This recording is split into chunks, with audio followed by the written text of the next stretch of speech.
Você acompanha Jornal da Rede Alesp.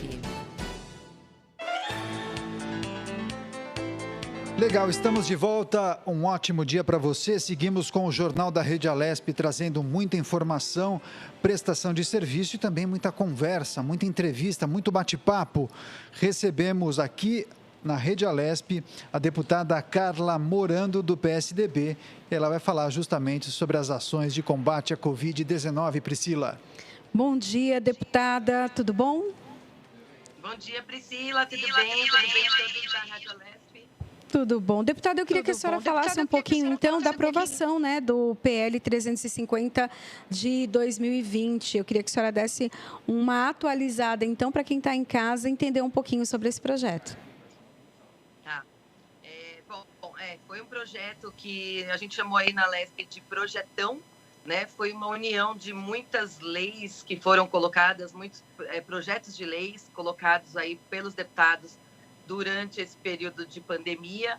Foi um projeto que acabou reunindo todos os partidos juntos em um só objetivo, né? Um objetivo de atender a população da melhor maneira possível para atuar aí com o coronavírus. Nós já, logo de início, tivemos ali a votação para redução do nosso salário. Lembrar que foi a única Assembleia do país a fazer essa ação, né, e diminuir o salário dos deputados e também as verbas de gabinete. E agora com esse projetão para arrematar São Paulo sempre na frente. É isso aí, deputada. Aqui quem fala é Daniel Caniato. Obrigado pela gentileza em nos atender. E a Assembleia Legislativa acabou se adaptando a essa situação, esse momento de exceção, e tem dado continuidade aos trabalhos de forma virtual. Também a Assembleia foi pioneira nesse sentido. Eu gostaria que a senhora contasse um pouco dessa experiência, justamente em um momento em que as comissões estão sendo retomadas.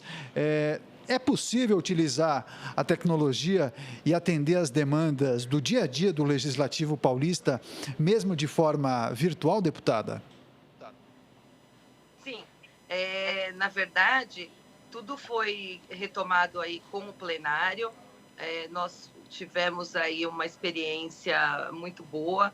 Eu acho que o mundo é isso, a transformação, é a adaptação, e nós conseguimos aí colocar em prática essa questão de não estar presente e fazer virtualmente. Então, foi muito importante para dar continuidade aos trabalhos, já que a Assembleia estava fechada. De alguma maneira, a gente conseguia atender aí a população através dessa parte virtual. E agora, voltando às comissões, e daqui a pouco voltam outras partes, como CPIs e por aí vai. E a gente vai retomando aos poucos essa rotina que a gente tem. Deputada, nós estamos então na fase já de retomada da economia, né? A reabertura de alguns estabelecimentos comerciais. E eu queria que a senhora falasse um pouco sobre isso. No estado de São Paulo, né? Cada cidade, cada município tem uma retomada diferenciada por conta do número de casos, né? De coronavírus. Eu queria que a senhora falasse então do estado no geral, a opinião da senhora sobre essa retomada e também em especial ali na região do Grande ABC. Claro. Na verdade, Priscila, essa retomada ela é bastante importante para a economia, sempre com bastante cuidado, muita cautela. O governo trabalhou bastante para que a gente tivesse leitos disponíveis, né, para poder atender, porque a verdade do coronavírus é que não basta ser um leito, né, tem que ser um leito com respirador. E isso foi o que mais dificultou todo mundo, não só o Brasil, a cidade de São Paulo, o estado de São Paulo, mas todo mundo foi a menina dos olhos de ouro era o respirador mecânico, e que não tem pessoas para fabricarem tantos respiradores assim para todo mundo, com uma demanda tão grande. Então, o governo trabalhou bastante nessa compra de respiradores, foi muito criticado, mas eu tenho certeza que as pessoas vão enxergar que tudo isso é devido à questão de coronavírus, a lei da oferta e da procura. Sabemos que o preço de tudo, não só de respirador, mas de todos os EPIs que são utilizados, que são muitos, tudo superfaturou, tudo está muito caro. E isso acaba caindo muito no colo do governo, e que não é uma questão que a gente consegue lidar tão facilmente, já que você precisa de um produto e a pessoa que tem para te oferecer, ela cobra o quanto ela quer. E você não querendo, então fique sem, porque tem outro que quer. Então, isso tudo na cabeça das pessoas, na cabeça do eleitor, acaba caindo no colo do governo, do prefeito e de todos os governantes. E, na verdade, é uma coisa que se chama lei da oferta e da procura. E aí a gente fica na mão dessas pessoas, dessas empresas. E que a gente, na verdade, tem que escolher. Ou você paga, ou você não compra e deixa as pessoas morrerem. Eu acho que foi uma atitude muito sábia dos prefeitos que tiveram essa Deputada, iniciativa. só um instante, por gentileza, que nós precisamos interromper a programação, porque agora o público, o telespectador, vai acompanhar ao vivo a transmissão da comissão. Priscila. Isso, a partir de agora, então, ao vivo, a Comissão de Defesa dos Direitos da Pessoa Humana, da Cidadania, da Participação e das Questões Sociais. Na presidência dos trabalhos, a deputada Beth Saão, do PT. Legal. E nós continuamos com a transmissão desta entrevista com a deputada Carla Morando no YouTube. Seja bem-vindo para você que continua com a gente aqui no YouTube. Deputada, me perdoe a interrupção abrupta. Imagina. Retomamos Não agora a tem problema resposta não, da Daniel, senhora. Por gentileza, fique à vontade. Muito obrigada. Só lembrando que nessa comissão a gente vai ter a presença da secretária, nossa secretária de Desenvolvimento Social, Célia Parnes, que tem feito um trabalho brilhante. Eu só tenho ali a agradecer e a parabenizá-la por isso. Legal. Deputada, perfeito. Não, a senhora quer concluir? Eu posso fazer uma pergunta? Pode fazer. Em meio a esse processo de retomada da economia, como bem lembrou a Priscila, o Estado de São Paulo elaborou um programa de faseamento de acordo com os casos de coronavírus e também o índice de ocupação dos leitos de UTI, mas também nós sabemos que existem várias iniciativas que buscam criar aí medicamentos no combate ao coronavírus ou mesmo um antídoto, uma vacina. Recentemente, o governo de São Paulo anunciou, inclusive, o fechamento de uma parceria com um laboratório chinês para o desenvolvimento, em conjunto com o Instituto Butantan, de uma vacina contra a Covid-19. Enfim, enquanto essa vacina não surge, enquanto os cientistas não conseguem descobrir esse antídoto, nós vamos vivendo nesse processo que se chama do novo normal. Eu queria escutar da senhora que avaliação é possível fazer desse processo, esse novo normal, porque possivelmente a gente tenha que conviver com a Covid-19 talvez nos próximos 6 meses, ou talvez 1 ano ou 1 ano e meio. Mas assim, a vida não pode parar, né? Então, como conseguir dar conta das atividades do dia a dia sem descuidar da saúde, deputada? Exatamente. É bastante complicado, as pessoas precisam realmente se acostumar por um período aí a esse novo normal. E eu acho que esse novo normal, Daniel, vai ser sempre, porque a partir do momento agora que a gente conseguir aí a descoberta da vacina e poder imunizar a população, outras doenças poderão também surgir.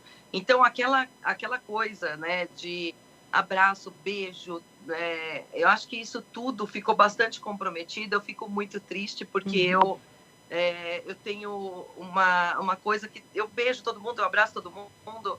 Eu sempre fui desse jeito e isso está sendo bastante difícil para eu me adaptar. Mas eu acho que o novo normal, a partir de agora, terá que ser um novo normal para sempre.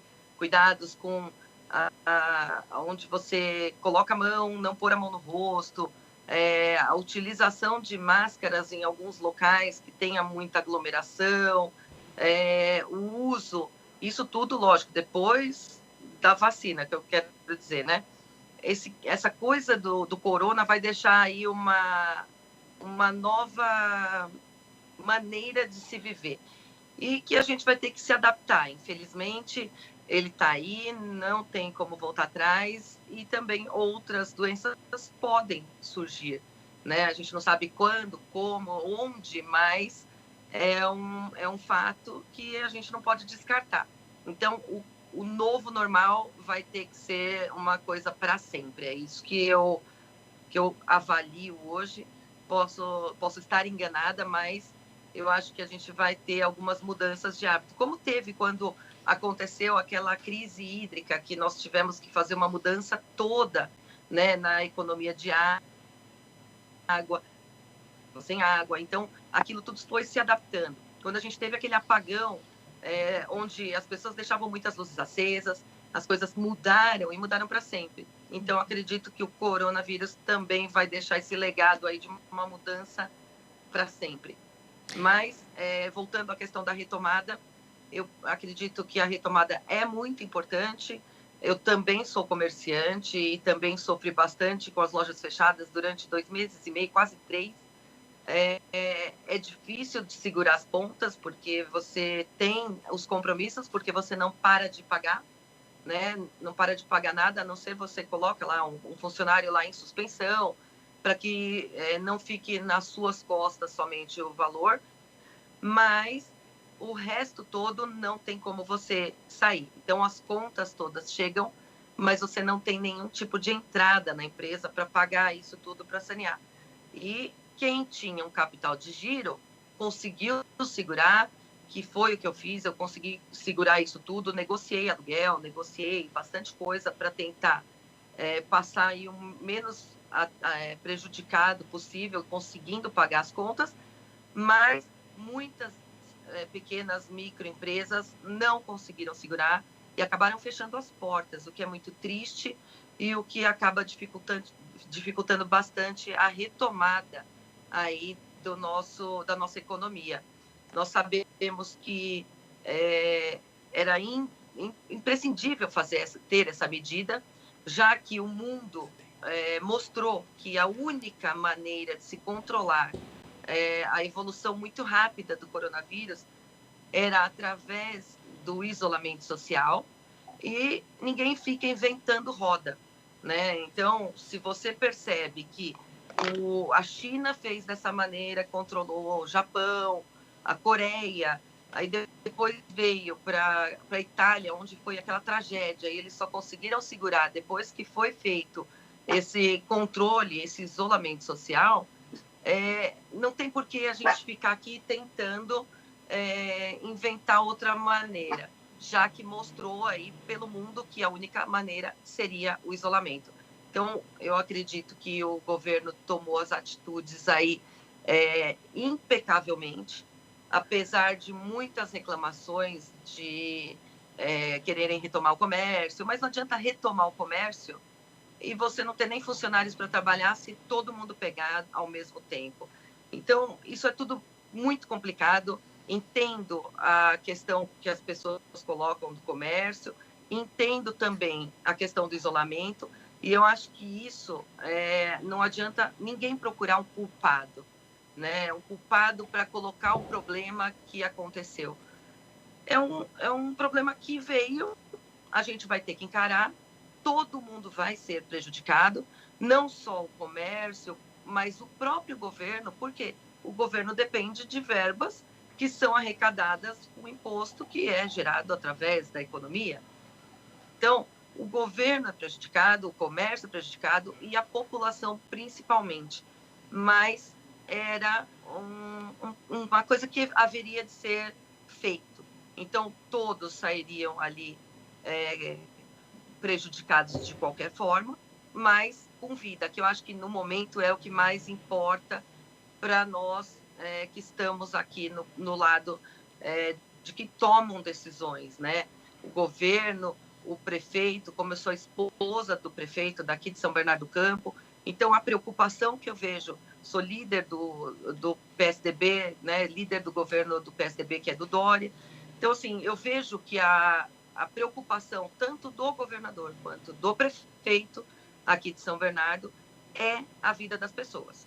Independente da economia, a economia se resgata, a gente perde, vamos trabalhar tudo de novo, para que a gente consiga recuperar isso de uma melhor forma possível, mas a vida é principal.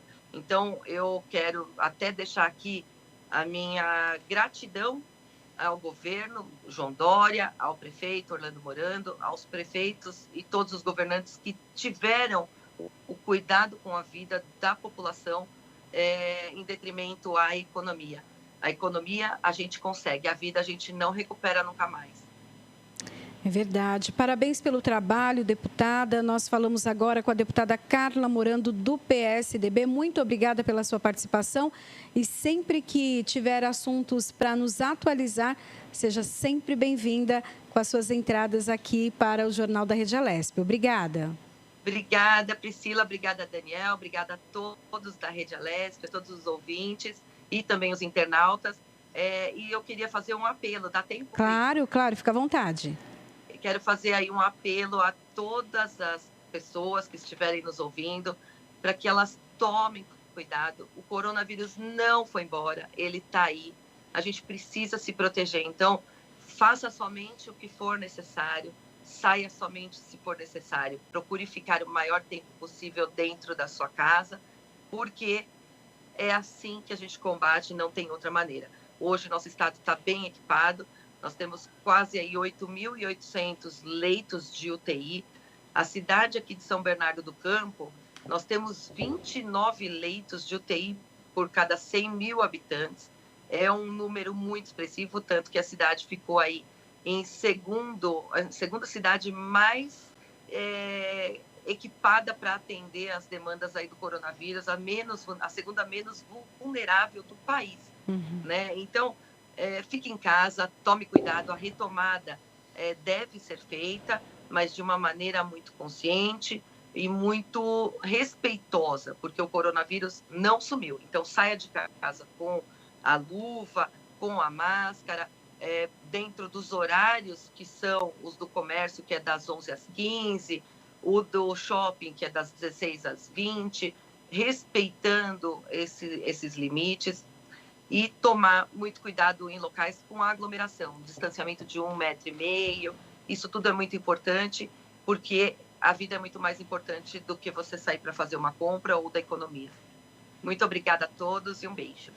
É isso aí. Muito obrigado, deputada. Dicas importantes transmitidas por ela, hein, Priscila? Exatamente. O lembrete, né? Um lembrete para que a gente possa conter essa pandemia, né?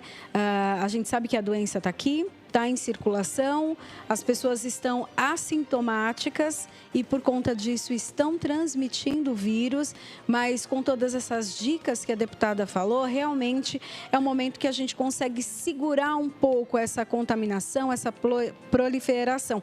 Lembrando também que tem os cuidados, né, dentro das nossas casas. Sem dúvida. Quando chegar em casa, então, higienizar ali os sapatos, as compras, é preciso higienizar tudo que entra dentro da nossa tem que fazer, né? É chato, mas tem que fazer. Outro dia eu gravei um programa com infectologistas. E elas disseram que isso deve ser uma prática comum. Hoje a gente lida com um vírus que é desconhecido, que é muito grave, com alto índice de contaminação. Porém, nós temos vários outros vírus que estão também circulando normalmente, né? E que a gente não fala muito. É que agora, né, estourou por conta de uma pandemia. Então, a limpeza das compras, a limpeza das frutas, legumes, antes de colocar na geladeira, é essencial. É o legado, né? Eu acho que a gente vai carregar isso para o momento pós-pandemia, com certeza, né? Exatamente. Você acha que então a gente não vai mais se tocar ou cumprimentar? Vamos fazer igual os orientais, assim, ó? Talvez. Tanto que no Japão, eles conseguiram segurar ali a contaminação de uma forma mais rápida, até por conta disso.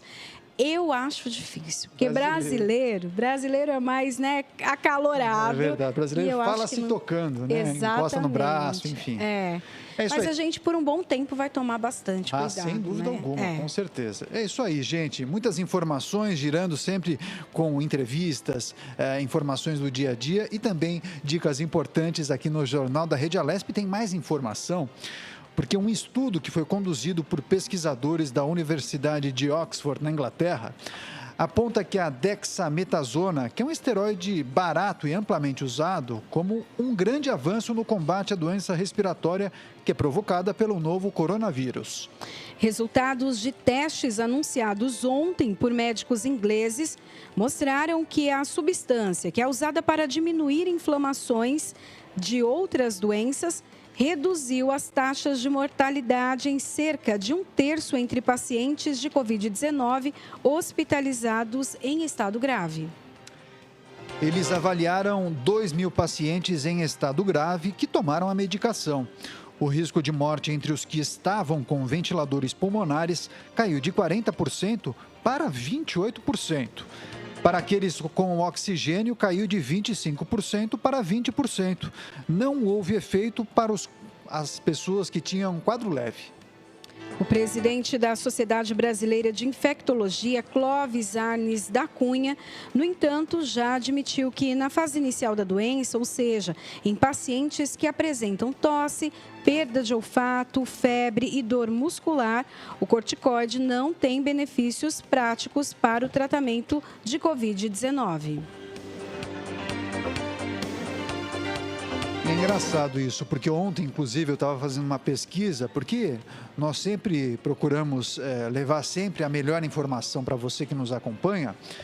E quando nós não estamos aqui na redação, nós estamos em casa gravando entrevistas, levantando pautas também para o jornal, porque muitas pessoas, muitos colegas nossos e jornalistas entram ao vivo de suas casas trazendo informações. E eu estava pesquisando ontem, Priscila, existem 153 iniciativas entre medicamentos e vacinas que estão em estudo por universidades, laboratórios, grupos de pesquisa em todo o mundo, buscando medicamentos que combatam o coronavírus e também vacinas. Enfim, toda a classe médica e científica mundial está empenhada em conseguir descobrir medicamentos e fórmulas que possam brecar o contágio, os sintomas, enfim.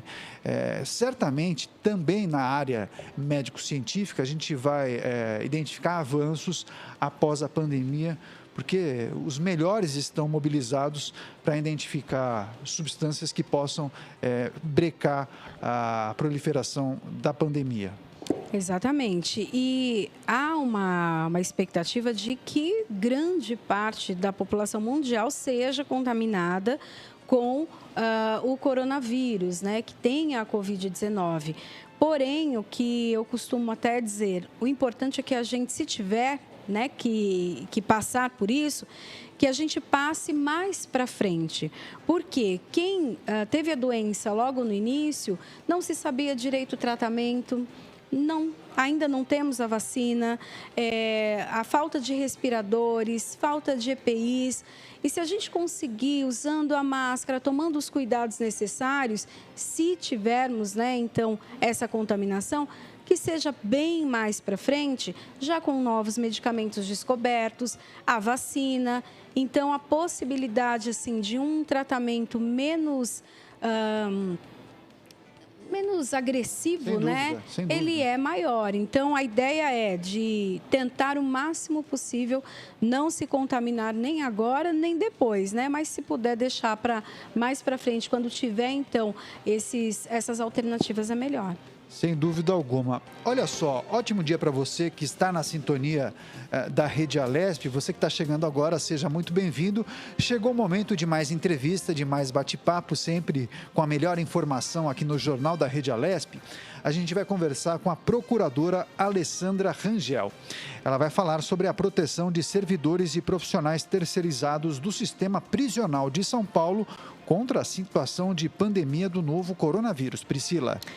Bom dia, procuradora Alessandra, seja bem-vinda aqui ao Jornal da Rede Alesp. Procuradora, nos escuta?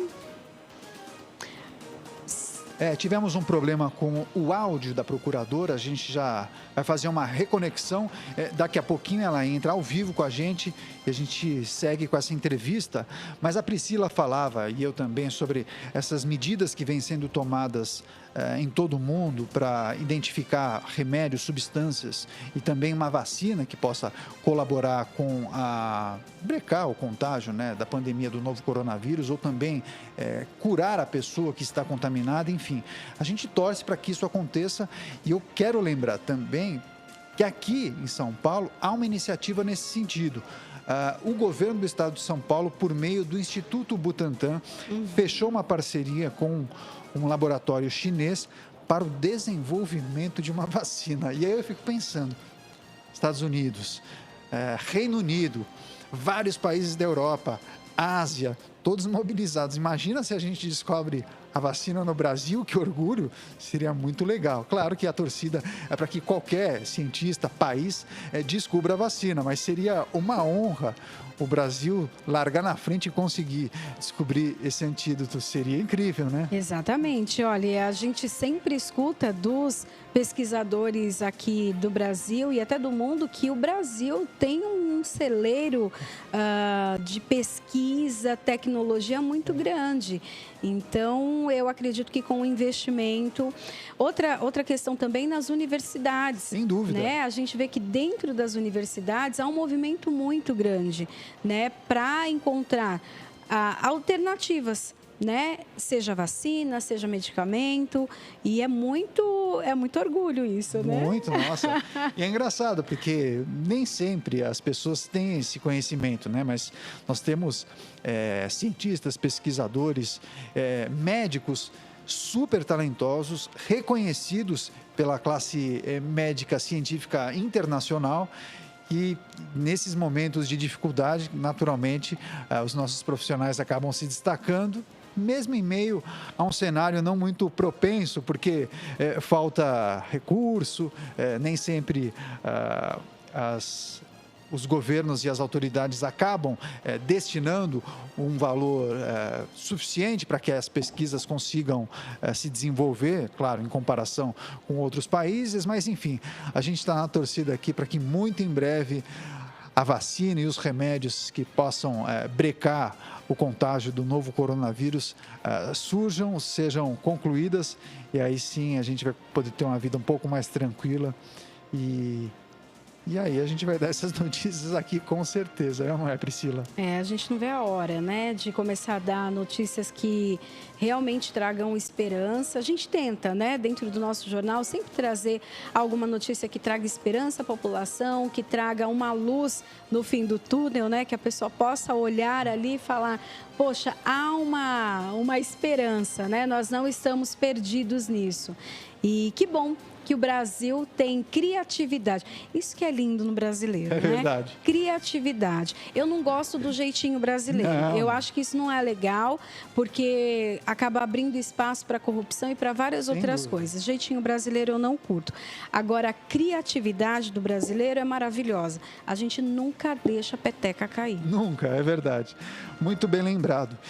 Olha só, depois desse bate-papo informal entre mim e a Priscila, seguimos com a entrevista, conseguimos reconectar a nossa convidada. Então, vamos conversar com a procuradora Alessandra Rangel e ela vai falar sobre a proteção de servidores e profissionais terceirizados do sistema prisional de São Paulo contra a situação pandêmica do novo coronavírus. Priscila. Procuradora, nos escuta agora? Sim. Um bom dia para a senhora. Eu queria que a senhora explicasse um pouco para a gente, então, sobre essas medidas, né, impostas pelo Judiciário Trabalhista, então, para a proteção dos servidores e terceirizados do sistema prisional de São Paulo. Quais são essas medidas? Bom, essas medidas foram determinadas, né, numa concessão de uma liminar, numa ação que foi proposta contra o Estado de São Paulo.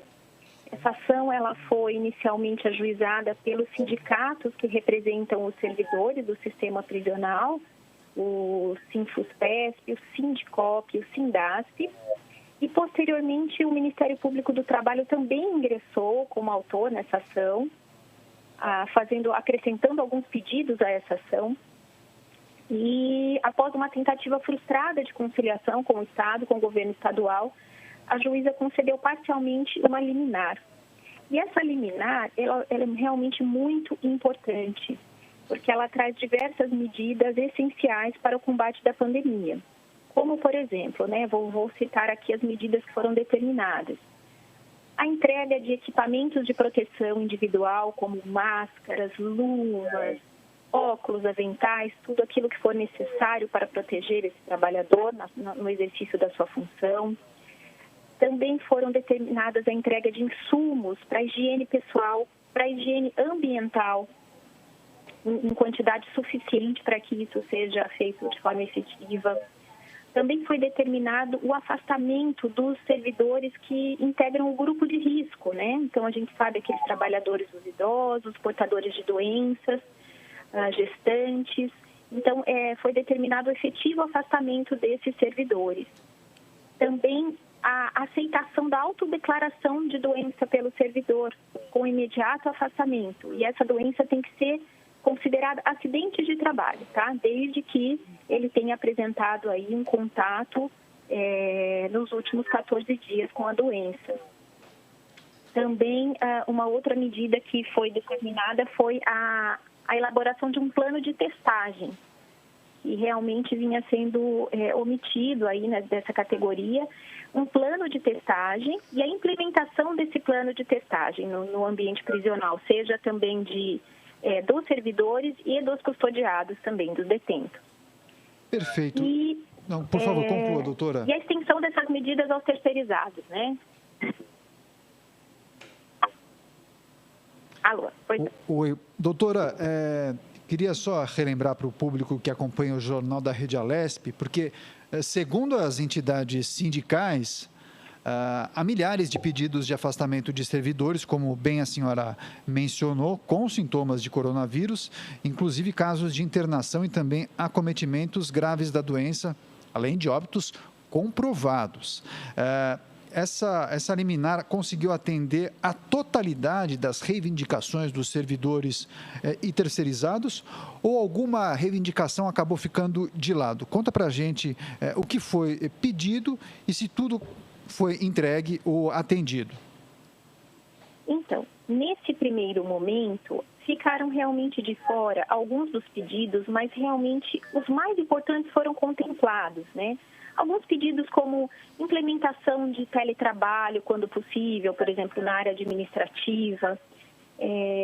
Também a alteração do plano de ação da própria SAP. A SAP elaborou um plano de contingência da pandemia dentro do sistema prisional, mas esse plano se apresentava muito simples, não prevendo várias medidas importantes. Então, esses pedidos que foram deixados nesse momento de lado, realmente não estão perdidos, né? Ainda há o correr dessa ação e isso vai ser avaliado mais para frente pela juíza. Então, nesse primeiro momento, o que ela reputou mais urgente realmente foram essas medidas que foram determinadas, inclusive sob pena, são 20 dias para cumprir sob pena de multa, né? Procuradora, o governo pode recorrer ainda dessa medida? Qual a expectativa que vocês têm? Eles podem sim recorrer, pedir a suspensão dessa medida, né, a cassação dessa decisão, junto ao Tribunal Regional do Trabalho aqui da 15ª Região, já que a ação foi proposta em Campinas, numa vara do trabalho de Campinas. Nós imaginamos que talvez seja essa a postura do Estado, infelizmente, porque realmente nenhuma dessas medidas há alguma dúvida de que elas sejam efetivas e necessárias para o combate da doença. Então, a nossa expectativa era que houvesse o cumprimento, mas temos que ficar, né, realmente preparados para o que vier, né? E continuar na defesa dessa ação, com certeza. Doutora, qual é o recado que a Justiça acaba dando neste momento, com essa decisão, quando falamos do sistema prisional ou mesmo de vários setores do ambiente público? Que tipo de recado foi dado com essa decisão? Acredito que o da insuficiência do governo estadual No sistema prisional, eu acho que é de conhecimento geral esse abandono que esses estabelecimentos prisionais estão, e isso ficou muito agravado com a doença, com uma pandemia, principalmente num ambiente que é um ambiente de confinamento, em que várias pessoas ficam aglomeradas, a maioria dos estabelecimentos tem uma superlotação, então muito propício ao avanço da doença. Então eu acho que o recado, pelo menos da Justiça do Trabalho, é de que as medidas são muito tímidas, as medidas propostas inicialmente, e que elas precisam, e que o Estado precisa ter uma atenção com isso, né? Melhorar. Então, o que já estava ruim piorou muito. Então, na Justiça do Trabalho, a gente viu que a Justiça Comum não foi capaz de atender essas demandas. Os sindicatos inicialmente tentaram a propositura de algumas ações na Justiça Comum e não tiveram sucesso, né? A Justiça Comum teve uma postura de entender que cabia ao governo decidir o que era melhor, o que era possível fazer naquele momento, mas a gente está falando de vida, né? A gente está falando de pessoas. Então, realmente isso é grave e precisa ter essa atenção, né? Precisam ser adotadas essas medidas, sim.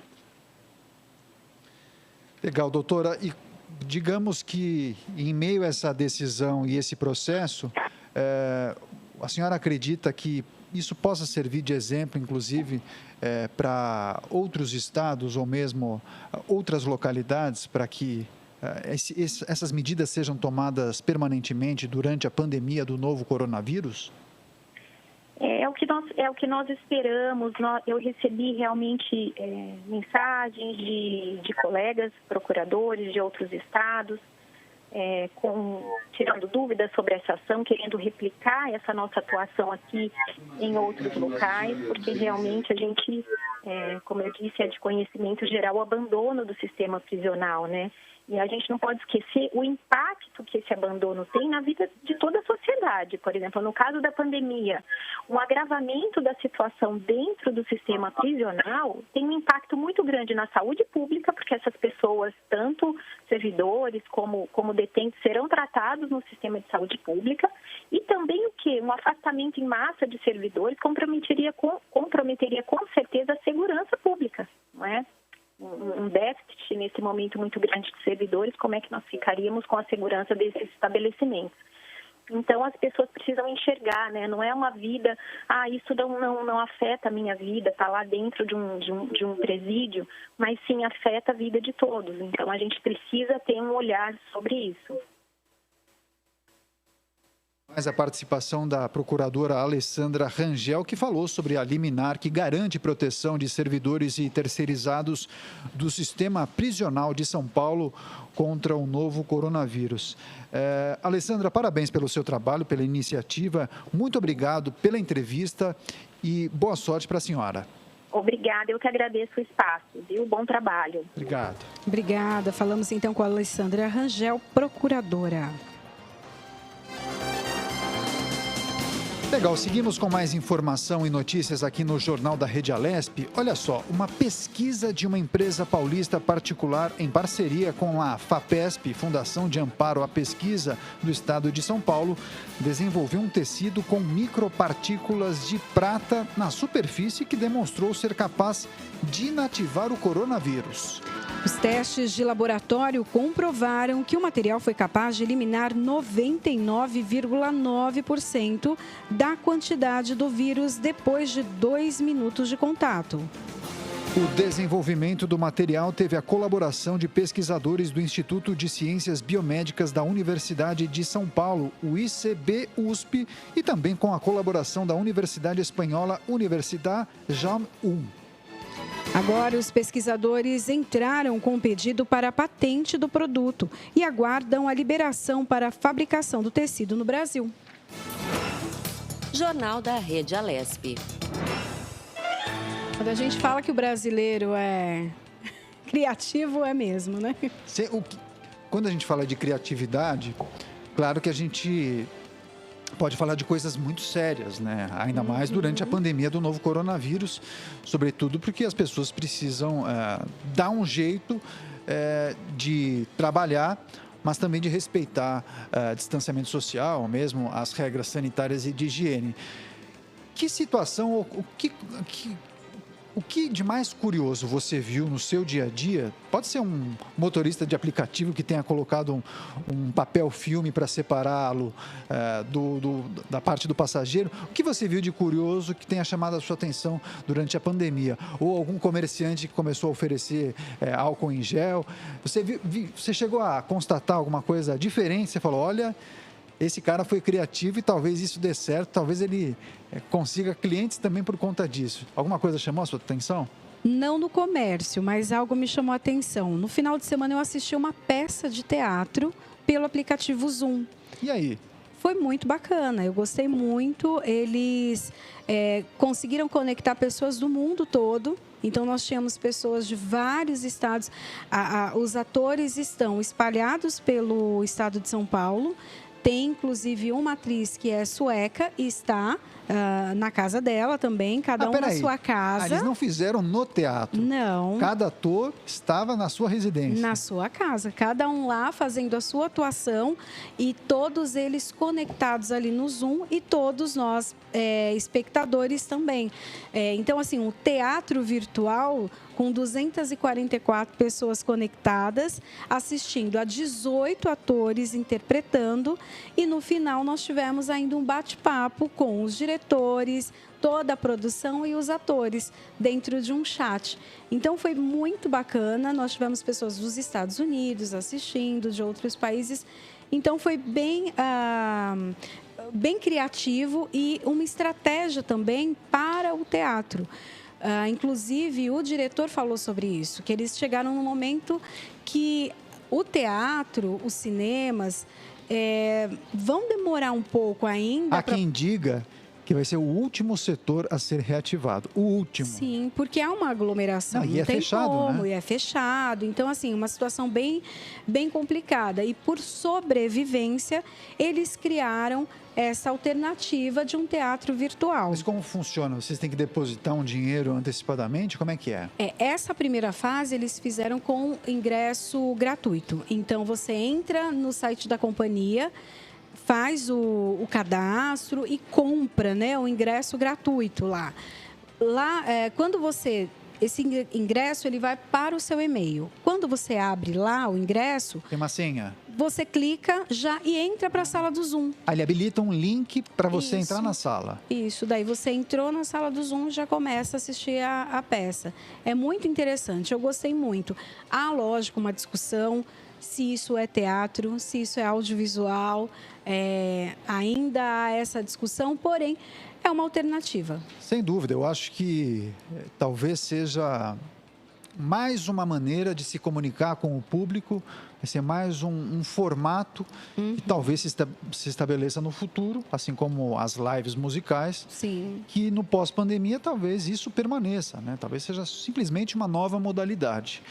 Porque eu fiquei pensando, como nós tínhamos um público muito variado, se a peça fosse só em São Paulo, esse público não teria acesso, né? Então, foi bacana porque abriu acesso para todo mundo. Sem dúvida. Né? E a peça falava, inclusive, o nome é A Arte de Encarar o Medo. E contava a história de pessoas em quarentena, por conta de uma pandemia. Né, só que eles estavam há 15 anos em quarentena. Então, imagina...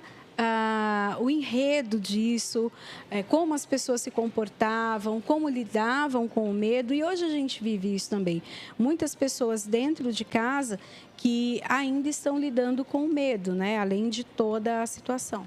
Isso que a Priscila está falando é curioso, porque também as lives e essas transmissões pela internet acabam abrindo possibilidades para que esses artistas conversem com um público muito maior, né?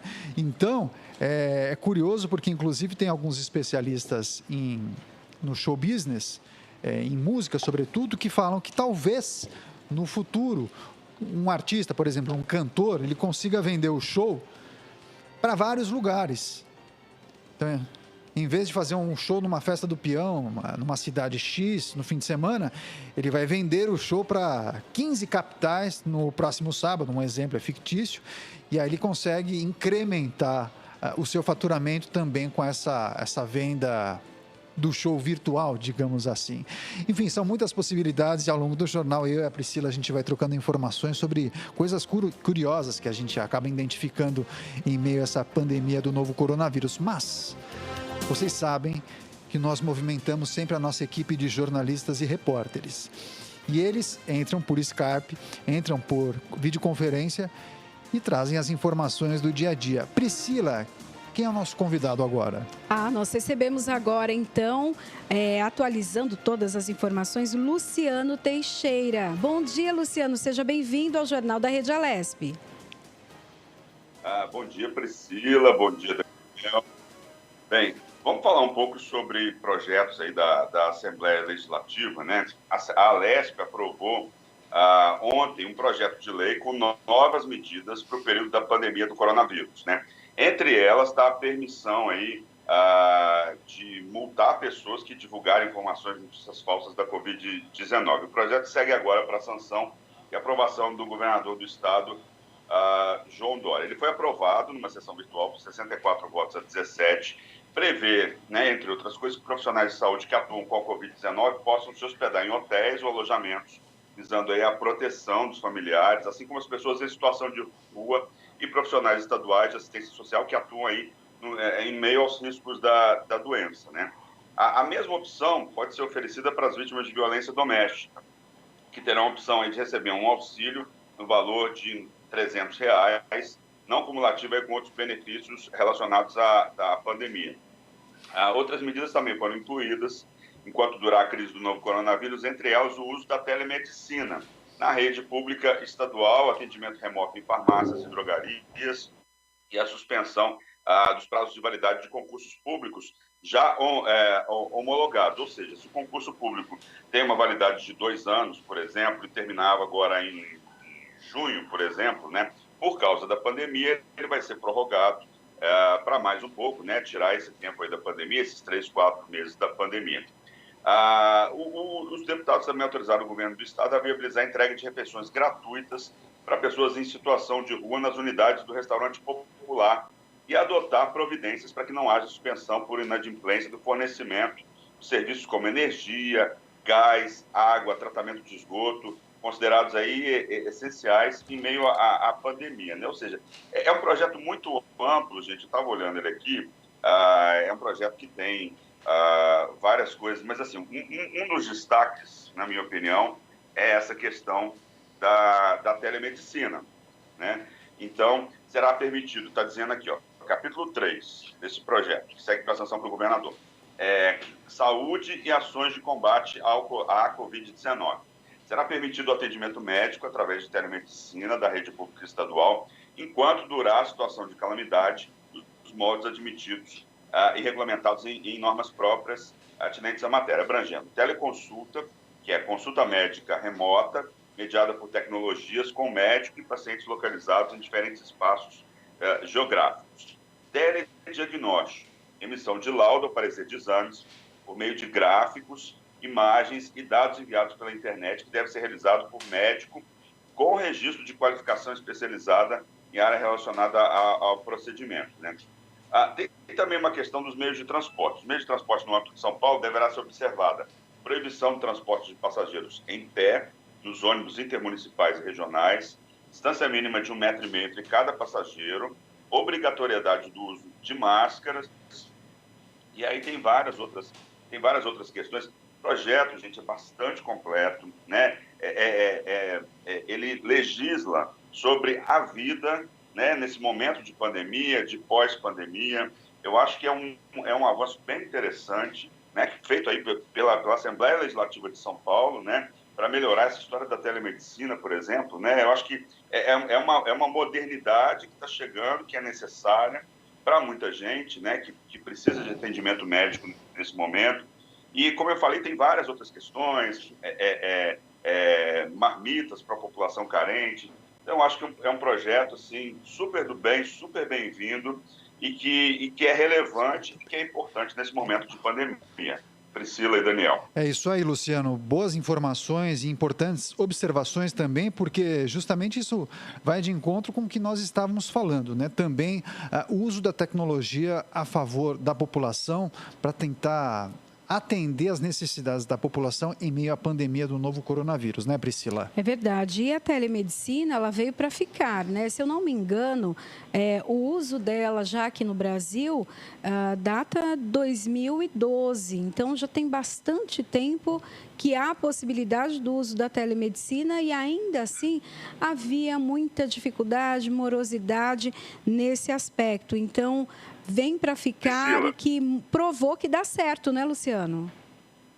Pois é, a telemedicina, o que a gente vê agora nesse momento de pandemia, né, por exemplo, o mercado tem algumas empresas que já trabalhavam, já estavam operando com telemedicina, principalmente na rede particular. Uhum. Essas empresas, durante a pandemia, estão sendo compradas, porque o mercado percebeu que essas empresas elas tendem a crescer bastante. No próprio âmbito do SUS, no governo federal também, existe um projeto de implantação da telemedicina. O que a gente está tendo agora? Estamos tendo uma modernização, né, desse setor.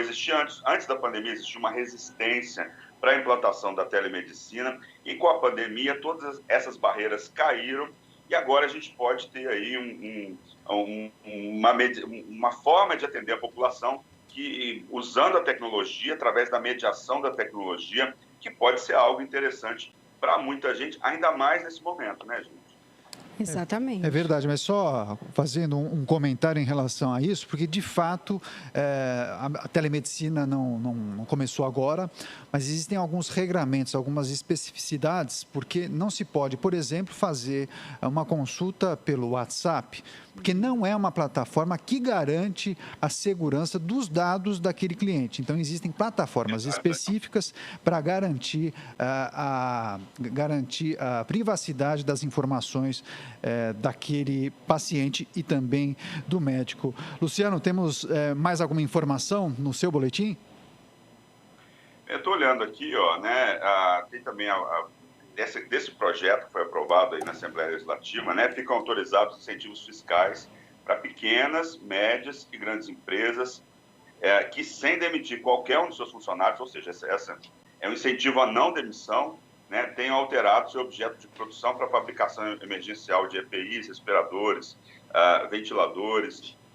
Tem a regulamentação do atendimento comercial aos idosos. A gente sabe, por exemplo, eu tenho um supermercado aqui em frente à minha casa, que ele abre às 7h30, de 6h30 às 7h30, ele atende a pessoas com mais de 60 anos de idade, né?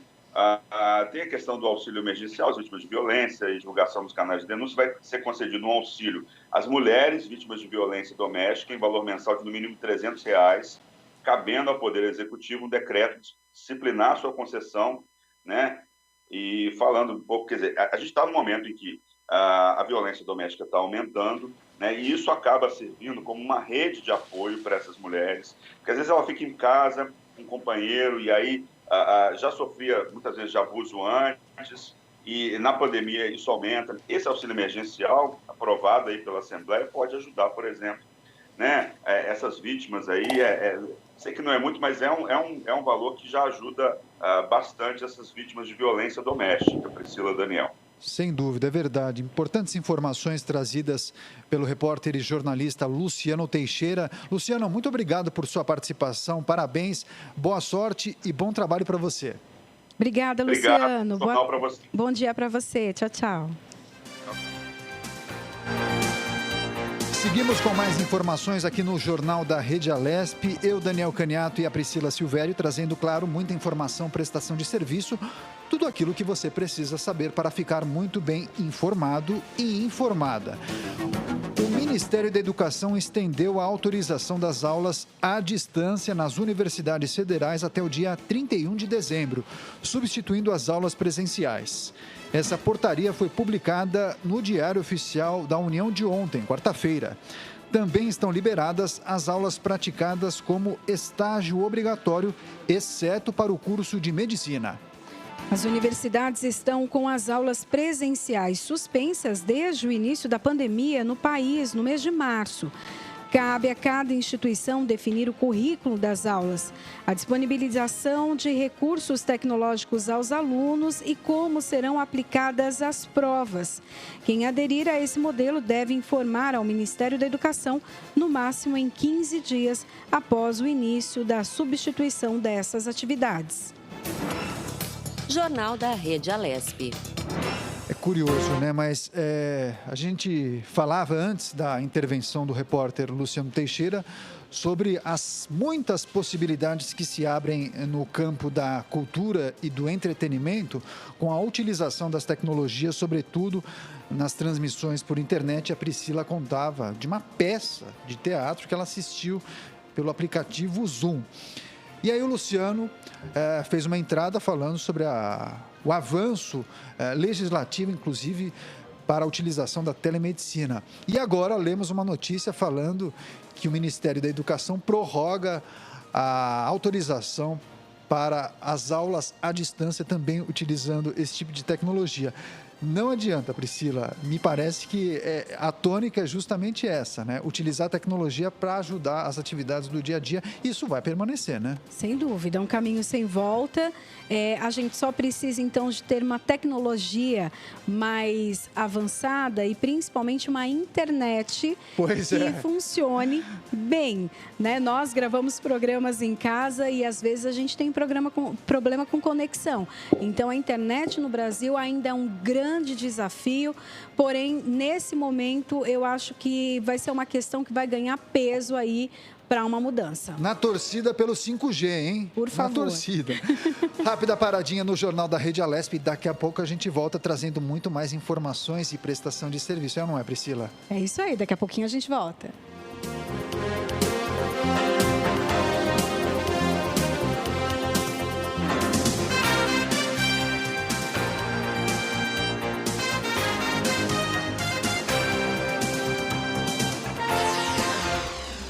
Você acompanha Jornal da Rede Alesp.